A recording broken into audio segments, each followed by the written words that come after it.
All right, welcome back to the Necessary Roughness podcast. I'm here with Wes, and we are going to do a recap of the championship round games. NFL playoffs have been pretty good so far. We've had some really good games. We've had a lot of overtime games. Let's start on that NFC side, Wes. What was your thoughts on that game? I know you watched that whole thing. Well, I was big wrong on it. I really thought the Rams would do it. Of course, I'm a Stafford guy, but I mean, and he played good. He did actually play really balled out. good. That was a great game by Stafford. Just wasn't enough. But I thought it would be more defense. I really did. So did I. I was kind of surprised to see the score be as high as it was. Like, you're talking two really good defenses. Seattle's defense, man, they're unreal. Those guys fly around the field. They're everywhere. But I agree with you. I was kind of surprised to see the score get that high. Well, Darney balled out. Yeah, and I wasn't sure he would. He showed, I mean, basically what I was wrong on Darney, because I thought big games, his only big game last year fell apart. Yeah, he did. He did. This whole game, he showed actual poise. He picked the defense apart. He made his reads. He did everything he had to do. And his stat line was phenomenal. Dude, he played his best game of his career in the biggest game of his career. And like, I think it is time. I know me and you have talked about it, but I think it is time to kind of put the past away with Sam Darnold and accept the fact that, hey, this guy's a really good quarterback, and he's here. He's here. He earned it. I think he needed a legit shot.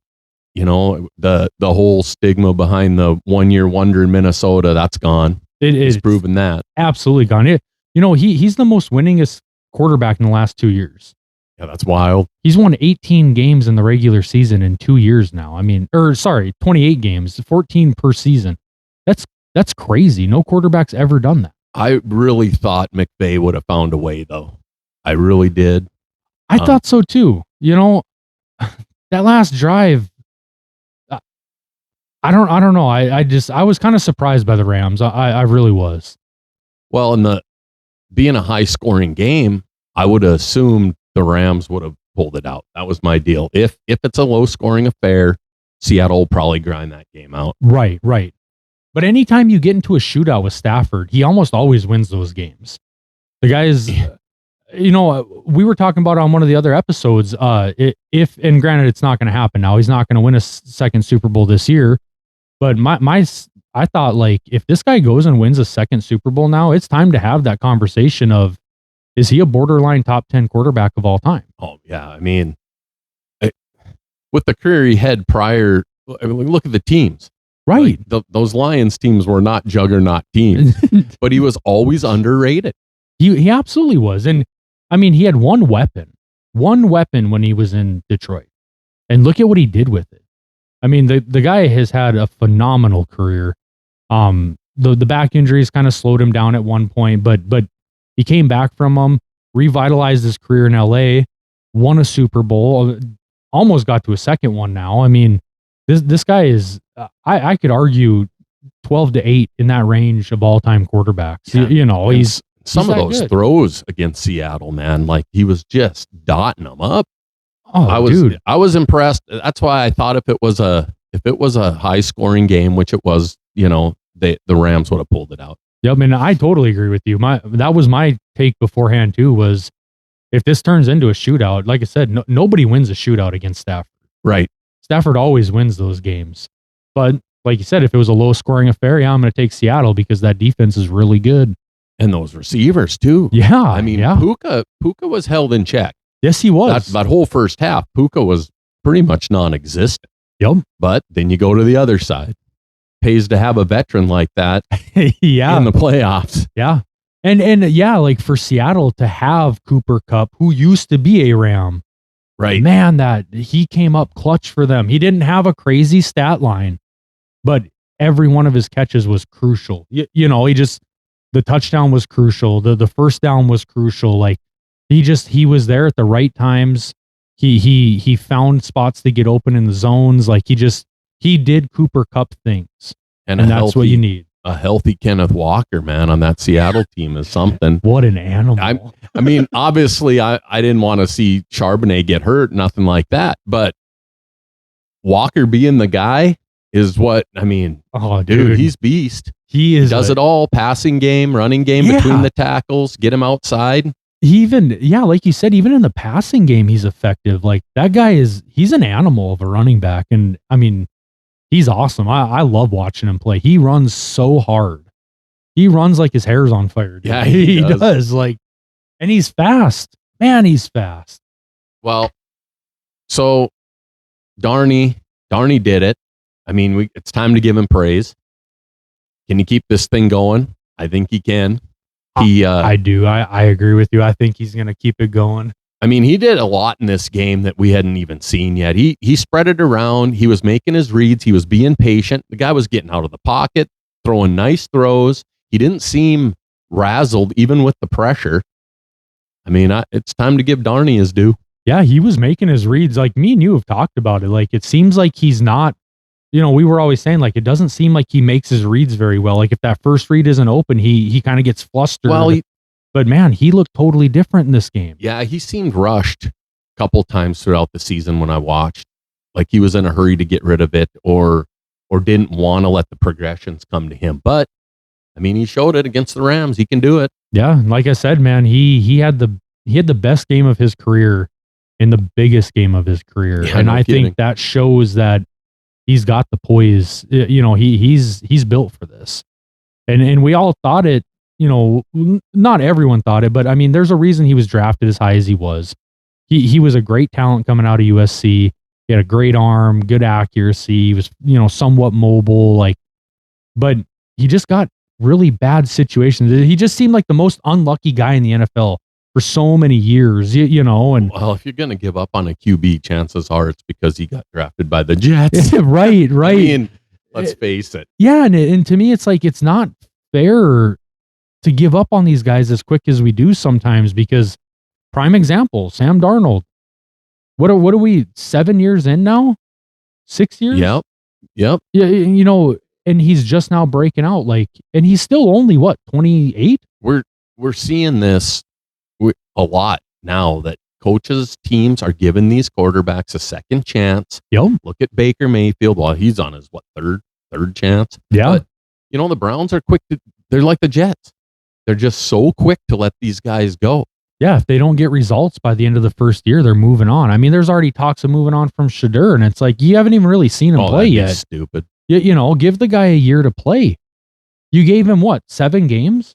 You also need the situation's everything for these guys. Obviously, when Darnold was drafted by the Jets, they needed a lot more on the offensive side of the ball. He wasn't going to be the savior in that system at that time. So I don't know what you expect. Same with Baker for the Browns. Yeah, what weapons did either of them have to start their careers? I mean, there's a reason you're drafting first and second overall every year. Right. It's because you don't have any good players. Exactly. And teams, they always, if they're picking high, 90% chance they're taking that quarterback. They're not. You got to beef up that team. Get those lines in place. Get some, I mean, give him a run game to take some pressure off of him. Get him a number one so he can have someone to throw it to. Like, that's the problem. These, Jets and the Browns and lately the Raiders, like these teams don't have that.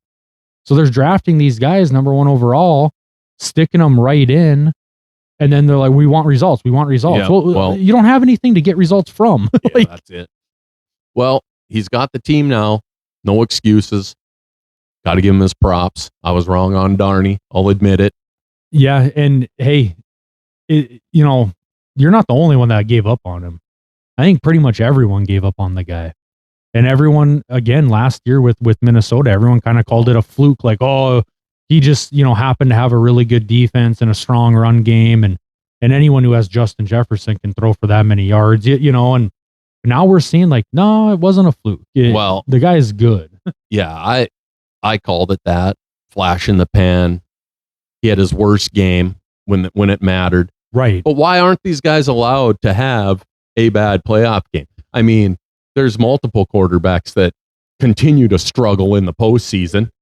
We only saw Darney 1 year there. So I was wrong on it. I'll admit it. But yeah, he proved me wrong. Well, prime example. I mean, go back to last round and look at CJ Stroud. Go back the last 2 rounds. Look at CJ Stroud. Man, he played not to be hard on the guy, but he played terrible in both playoff games this year. Like, well, he played terrible last year, and this year he looked better. But in the playoffs, that wasn't good. Yeah, and I mean, we've had a really. And he's due a contract. I don't know what they're going to do. I know. I honestly, I said in another episode, I was kind of surprised they didn't put Davis Mills in at halftime. Yeah, right. I honestly thought if you put Mills in, they might actually have a chance to win this game because Mills is a little more careful with the ball. He doesn't throw as many interceptions. He's more of like a game manager, which in that situation is kind of what they needed at that time. Was just, hey, just don't turn the ball over. Just get us a few good drives. If we get a couple points out of it, our defense is good enough to win this game. And they rolled with Stroud. I mean, 4 interceptions in the first half. Crazy. Well, now that we're bringing up that game, do you want to transition to the AFC a minute? Yeah, about that. Let's go over there. Yeah. I think, I had picked the Broncos because what happened in that Texans game, when you turn the ball over 5 times and the Patriots, 12 points is all they won by? Yeah. Was it 5 turnovers? 5 turnovers, 4 interceptions in the first half. So I looked at that and I'm like, okay, Texans defense, great. Yep. But that many turnovers, you'd think the Patriots, if they were for real, probably could have run it up a little more than it was. Yeah, I was surprised by the score of that game because, like you said, with that many turnovers, I thought, you're looking at like 42 points, Right. And with Houston's defense being as good as it is, my thought was New England going into Denver, at Denver. Denver's defense, being a Denver fan, I'll admit, our defense isn't quite as good as Houston's. I thought Houston had the best defense in the NFL this year. For sure. And I think Seattle was arguably second. But Denver was right there at third. Yep. There wasn't a huge gap between the 3 teams, in my opinion. I thought that many turnovers, if you do even half of that against Denver and one of those fumbles bounces our way, the game over. Right. Yeah, Yep. And that's kind of why I was wrong again and picked Denver. I think, I don't even think weather was a factor. It was, but midway through the third quarter, snow ain't even collecting yet. Yep. I'm looking at it as Denver should still be able to pull this game out. Right. I think the deciding factor to me early in the game, Payton should have took that field goal on 4th down. Right. I think you got to take points and go up 2 scores. You got to, especially watching your defense shut them down like that.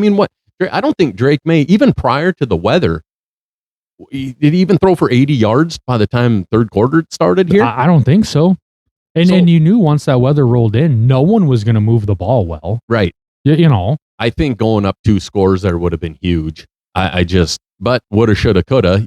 I'm not gonna second guess Sean Payton at all. But man, that probably would have made the big difference. I agree with that. I was watching the game with my dad, and I remember telling him when they went for it on that 4th down, and I just looked at my dad. I was like, "What are we doing? Like, we're on what was it? Like the 11-yard line, 9-yard line, like right Yep. there, right around the 10." And it was like, I told my dad, and I told you the same thing. Like, if Bo Nix was in, okay, I could see going for it. He's a more athletic quarterback. He doesn't take those, he doesn't take lost plays. Hardly ever does he take a loss of yards. Right. Okay, if he was in, I could see us maybe going for it. But your backup's in. And I stand by what I said. I think Stidham's one of the best backups in the league. He looked it. He played really well, I think. I know a lot of people are dogging on the guy, and I don't get it because he outplayed Drake Maye. Yeah, I was just going to say that. He outplayed Drake Maye. Yeah, right. He outplayed him. That last interception, I don't put on him at all. That's just pushing the ball, trying to, hey, there's 2 minutes left. We got to go down and score. We got to do something here, right. Right. And in that situation, you don't want to be throwing the ball regardless. Look at the weather, but you can't run. We've got to do something here to get down there and score. Right. And so Stidham played great. Good enough to win. I think if obviously we can't, if we didn't have the weather, we had the weather, but it wouldn't have mattered because Drake Maye wasn't setting the world on fire in the snow either. Exactly. Stidham did a good job. I think he gave him an opportunity to win, which is a lot. to say for a backup quarterback in the playoffs. He hadn't started a game in 3 years? Yeah, he hasn't. So, you ain't. I'm not even one to say if Bo Nix was in, they'd have probably won. I ain't even going to go there either. Right. I mean, but I still think they should have taken that 3 points. That 3 points was the difference in the game. I mean, you look at 10-7. But he scores there. Yeah. And then we're having a different conversation. What a bold move to be aggressive. Sean Payton did it again. And so that's I'm not going to fault him. Yep. You'll never hear me say a bad word on Sean Payton either. So it was a good game. I was wrong on both of them. And they were both good games. They were both awesome games. I mean, fun, great games to watch. You know, a low scoring defensive affair in the AFC, a higher scoring, you know, almost kind of like a shootout in the NFC. But both games were decided within 3 or 4 points of each other. Right. So it's a great games. You know, they were down to the wire. LA had a chance to win the game at the end. Denver had a chance to win the game at the end. What more could we ask for? Multiple chances. Yeah. I mean, really. I was impressed with Jarrett Stidham. I think props to that guy, dude. To step into a moment like that, I mean, it's the AFC Championship. Well, that's another would have been cool to see that backup win that game and go to the Super Bowl. That would have been pretty cool. Well, and I said in my prediction in the last episode, I said, you know, if Denver does win this game, I'm taking them to win the whole thing. Yep. Because if Stidham comes out there and plays decent and they win and go to the Super Bowl, the momentum's behind them. What a story it's going to be to see a backup quarterback teams come rally in. around that kind of stuff all the time. Exactly. And so I thought, man, if they pull this off, it's theirs to lose at that point. I think the Patriots come in and because early on, Stidham was darting them up. Oh, yeah. Going down the field, that first couple of drives, I think they come in thinking, well, his arm's not going to beat us. Let's shut this run game down. Yep. Let's give him the underneath and see what happens. Wow. He just picked them apart early. Yeah. I was shocked. Yeah. What was he at the end of the first quarter? 7 for 8, 7 for 9. 1 or 2 incompletions, I think. 78 yards or, almost 80 yards and a touchdown from your backup quarterback. Yep. Dude, he like you said, he picked them apart. Well, Payton said that. I think I got the best backup in the league. He ain't going to come out and say, man, we're fucked. Pardon the French. But, I mean, really, but he might be onto something. Maybe that backup is legit. No, I agree. I think he's a great backup. He's been around some good teams. Yes. Well, he started with the Patriots. Correct. And good teams, good starters in front of you. Yep. I mean, he might be looked at. He might get a starting job again. Hey, he might go to a team like the Vikings, who are obviously needing a starting quarterback, or, I can't think off the top of my head right now, the Jets maybe. He might end up on a team as a starter next year just because of that game. Yeah. Well, in this league, having a quality backup means more than what people actually realize. Oh, yeah. You don't realize how important that guy is, especially look at the situation. Yeah. Your starter goes down going into the AFC Championship. You want a competent guy that can come in and hey, just give us a shot at winning this. If we get to the Super Bowl, that's what matters right now. You generally want a good backup to weather the storm. If you're going to lose your QB for 2-3 weeks in the year, right, 4 weeks, you want a guy that can maybe go 500 during that span. Exactly. You don't anticipate it happening right before the conference championship game, but nope, the kid did. I mean, he looked good. He handled it real well. Yeah. Yeah, I was impressed by both games. I thought they were hard-fought games. Obviously, we know the Super Bowl matchup now. We got Seattle versus New England. We've seen this before. Yeah, we've seen some pretty crazy plays in the last time we saw this matchup. I mean, not handing it to Marshawn Lynch on the 1 yard line. Walker will get it on the 1 yard line if that comes up. I'm gonna guess he does. But no, I think it's going to be a really good Super Bowl, man. Let's jump into that. What do you think on that? I mean, it's, I don't know. I haven't really even let the dust settle and thought about it. Yeah. But early thoughts would be Seattle. The way their defense is storming around the ball, they've got everything over there. They're tackling. Those guys are such disciplined tackles. You watch them, they don't miss tackles. Right. They got pressure every time.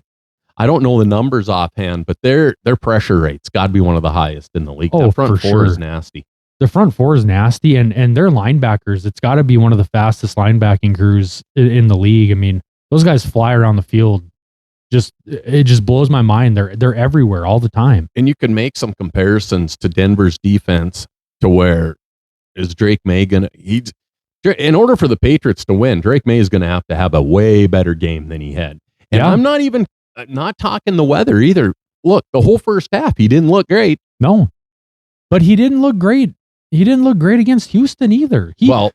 Drake Maye had 4 fumbles himself. They just all bounced back to him. So is he good when he's playing a not so good defense? Exactly. Like you got to be able to let's go back a minute, look at Stafford. I'm not comparing the two, obviously. Stafford's a Hall of Famer. We know that. But he picked apart a really good defense. Yes, he did. I don't know if Drake Maye can do that. Yeah. And obviously we'll do a full preview of the Super Bowl in another episode. But just kind of getting into it here. I mean, I'm going to agree with you. I think Seattle's probably the favorite right now. But I'm not taking nothing away from the Patriots either. No. Vrabel's got that team, man. And how many rookies are playing for them? Yeah, it's crazy. So Vrabel's got them. That's a quick turnaround. It's really fast. It's turnaround. A very young team. But Vrabel he's a great head coach, dude. I think the Titans really, really messed up letting that guy go. I'm seeing. Yeah. And him being in New England, pretty nostalgic. I mean, how many Super Bowls did he go to with the Patriots? And now he's taking them to him again. Like, it's going to be a really good matchup. Was there any other kind of key games throughout the playoffs that kind of caught your attention you wanted to talk about at all? No, let's look back here. I mean, I think one of them for me was both Chicago games, dude. Oh, Chicago played awesome in this playoffs, really man. And they were, you can't count them out. They've been doing it all year. I know. Come the fourth quarter, down 10, down 14, down 17. They're giving themselves a shot. Well, the Bears remind me, they're like the NFC version of the Broncos. Young quarterback, pretty young team all the way around, great defense. They were banged up all year too. Yeah, but you could never. I mean, dude, 50 seconds left in a game, and you can't count them out. Caleb, man, I told y'all, Caleb Williams is nice. I liked him from day one. I knew he would get there. The guy's smart. The Bears, man, they're going to be good for a while. Oh yeah, they finally got a QB. I don't think in my life I've ever said they got their QB. I don't think so. No, I don't. Can't think of a time ever. Rex Grossman. No, even Jay Cutler when he was there, he wasn't. I didn't think he was the guy. No. I mean, they could have easily beat the Rams. I mean that. What was that? They only lost, but 3? 20-17. Yeah. Yep. 20-17. And then they could have easily done it. They were down quite a bit at the start of that game, though, weren't they? Didn't they? Yeah. Yeah. Well, and then I mean, even the Green Bay game in the wild card round. They were down 18 points. Yep. And in that fourth quarter, man, they just stormed back. And that's hard to do in the playoffs when you dig a hole, especially against a McVay team. So, it was tough. They gave themselves a shot. Well, yeah. I mean, I don't know. The other team I was surprised with was Carolina. They put up a fight, man, against the Rams in the first round. Yeah. And I was surprised because, I was on the whole they shouldn't even have a playoff spot. Right. I mean, but it is what it is. Them's the rules. But they put up a fight, which I don't know the whole Bryce Young thing. I don't know where I'm at on that. I'm not a big fan, but I don't know on that one. He's got to be due for an extension. After next year or this year? I think this was his last year. It might be actually. So they've got decisions to make there, but I will say this last year he did kind of come alive. He looked pretty solid all year. I think getting him a weapon was really crucial. They got Ted McMillan there, and he's a great receiver. Yep. And they kept themselves in almost every game. Yeah. Jacksonville, that's a team I thought that could have. I actually thought they would beat Buffalo. So did I. I mean, Buffalo wasn't what they have been in years past, but man, Trevor Lawrence, he's finally turned the corner, I think, because this is what was drafted out of Clemson. This is the Trevor Lawrence we thought he was going to hit the league. And yeah, well, I mean, hell, the last, 3 or 4 weeks of the season, he had like 2 different games where he had 5 touchdowns. Yeah, I know, he was like, rolling. Man, the guy's just rolling. balling. So I was kind of going for them. I mean, he made a fan out of me. Oh, yeah. But no, we've had a great playoff so far, man. It's been awesome games pretty much all the way around. We've had a few little blunders here and there, but you get that every year. Unfamiliar teams made it this year. Yep. The league was wide open. Yep. Which makes it fun. They just showed the odds here earlier on this Super Bowl matchup, and it was like real low that we'd get these 2 teams. So, I mean, I don't think anyone saw New England and Seattle being in the Super Bowl. Well, no one predicted Tank this. Lawrence predicted when he left Dallas, he said, I'm going to Seattle to win a Super Bowl because I ain't going to get one here. All right, so one guy predicted it. But no, I think it's going to be a great game. And like I said, we're going to do a full preview of the Super Bowl. Yeah, for sure. We're just kind of getting a little taste of it here. So we don't even know. I mean, heck, there could be injuries that we don't even know about yet and stuff. We got, 2 weeks up till the game. So, well, it was 2 good conference games. Yes. They proved all 4 teams deserved to be there, and they made a game out of it, and it could have went either way in either game. Oh, yeah.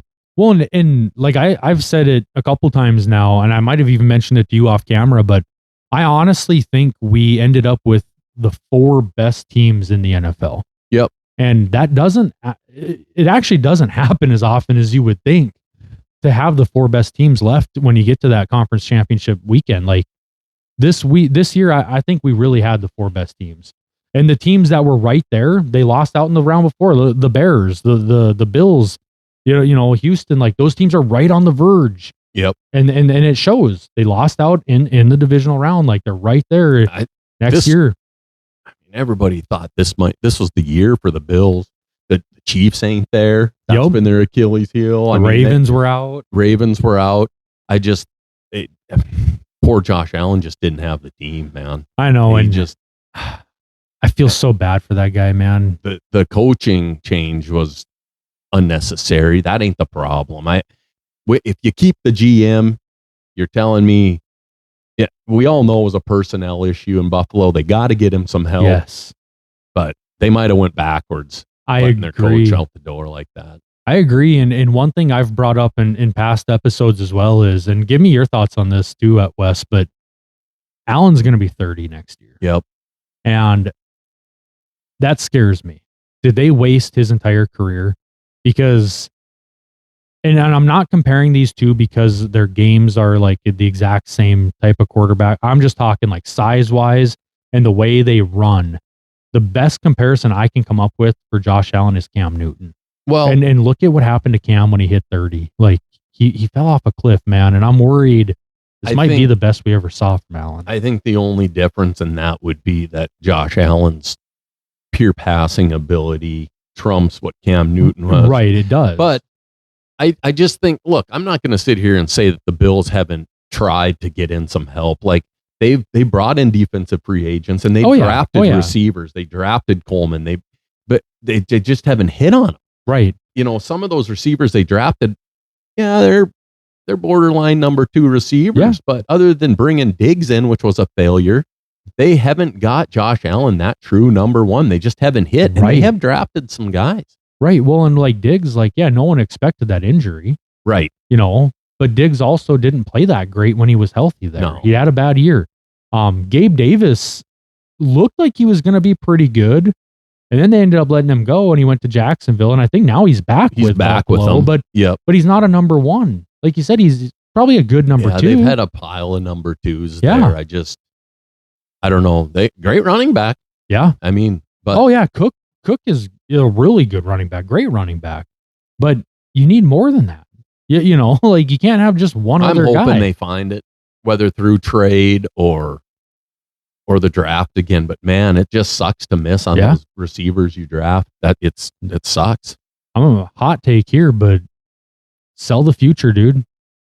Give the Vikings whatever they want. Get Justin Jefferson, bring him over there and see what you can do next year. Yeah, geez, without a quarterback and you give up your best receiver, though, that's well, yeah. No, I hear you, but if Minnesota could get 3 or 4 first-round picks for him, maybe it's worth it. Maybe do it and just full rebuild. I mean, Allen needs a number 1 guy, and I mean that would be a great one. There was another one me and you talked about. I can't remember it off the top. When Pickens was available out there, they probably should have went after that. Dallas fleeced him for a third. Come on, crazy. I mean, one of the best trades. Jerry Jones. Maybe if Jerry's worried about having to pay him, it ain't.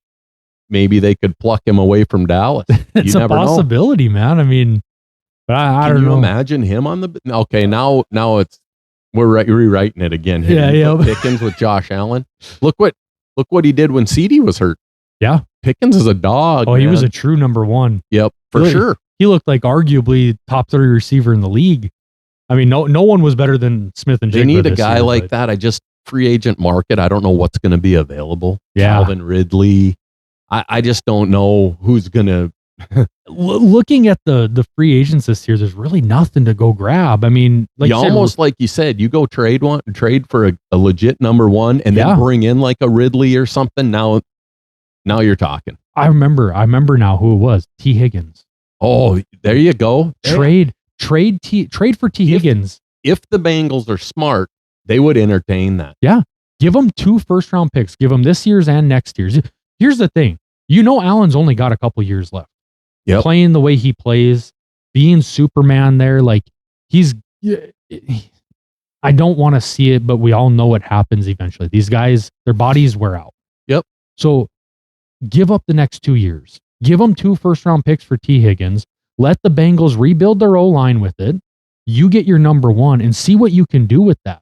If you don't get Allen help, that's where he'll slow down. Is right. He can't do it. He can't put him on his back here eventually. Right. Like you said, aging, getting out of the pocket and running like he does. Yep. That's the first thing that goes.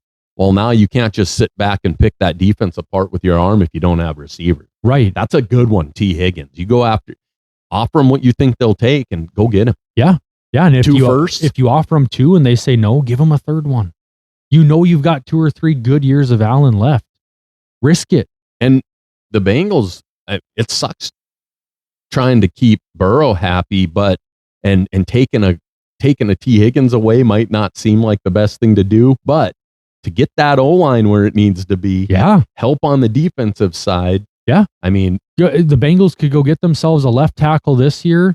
Who's that other receiver they got anyway? That Jamar Chase. No. I mean, he's like the third guy there. Oh, he had a good year. Oh yeah. I can't remember his name. I know who you're talking about though. Yeah. Like he could step up and be the number 2 there. I mean, you're still with Jamar Chase on one side and Burrow, you're still going to be fine. I think that's a good deal. Try to pluck Higgins away. Yeah. Give them what they want. Wage your future. Yeah. Well, yeah, like I said, you've got 2 or 3 good years left. Risk those 2 or 3 first-round picks. Yep. But I agree with you, though, on the passing thing with Allen. That is the one advantage he has that makes me think he could last a few more years than Cam did, is once Cam's legs were gone, he was done. Yep. Cam was never a great passer. He was a good passer. That one year, he was absolutely dominant. Passing and running. His MVP season when they played the Broncos in the Super Bowl, like taken off. Exactly. So that when you play up in the box, they had good running game too. Exactly. I mean, so but once his legs were gone, he was done. Allen, he does have that advantage of he can still stay in the pocket and pass. For sure. So he could last a couple more years. I say take a chance, Bills. You already fired the wrong guy. Yep. You already made the mistake there. Joe Brady might be a good head coach there, but I don't think the head coaching was the problem. Brady's probably going to do just fine there. I don't know how these conversations went, obviously, but the GM there has got to be worried now, right? Yeah. Like, I got to do something. Yeah. I've got the coach fired, so now I've got to. Yeah, you're the next in line. Step it up here. But I'd swing for the fences, like you said. Yeah, I think T. Higgins would be a great fit there. But yeah, anything else you want to say on the playoffs, man? I think pretty much covered it until we get into the Super Bowl recap. Yeah, I'm excited to do a Super Bowl preview, man. Preview, sorry. I think this is going to be a great Super Bowl, dude. Yeah, I think so too. These are 2 great teams. again, like I said, I think Seattle's going to end up winning it, but it's early. I might change that before our preview. So don't hold me to it. Right. But no, I think we got a really good matchup. I think we've had a great playoffs. We've seen a lot of guys come a long ways this year in the NFL, and I think next year is going to be a really good season. We've got some really good teams on the brink of breaking out next year. So yeah. So if you guys are liking the content, make sure you subscribe to the channel. Give us likes, give us comments. We love bringing up the comments in our episodes. So just make sure that you're keeping up with us. Like I said, we're going to do a Super Bowl preview. So don't forget to check that one out and go check out all of our old videos. Thanks for watching.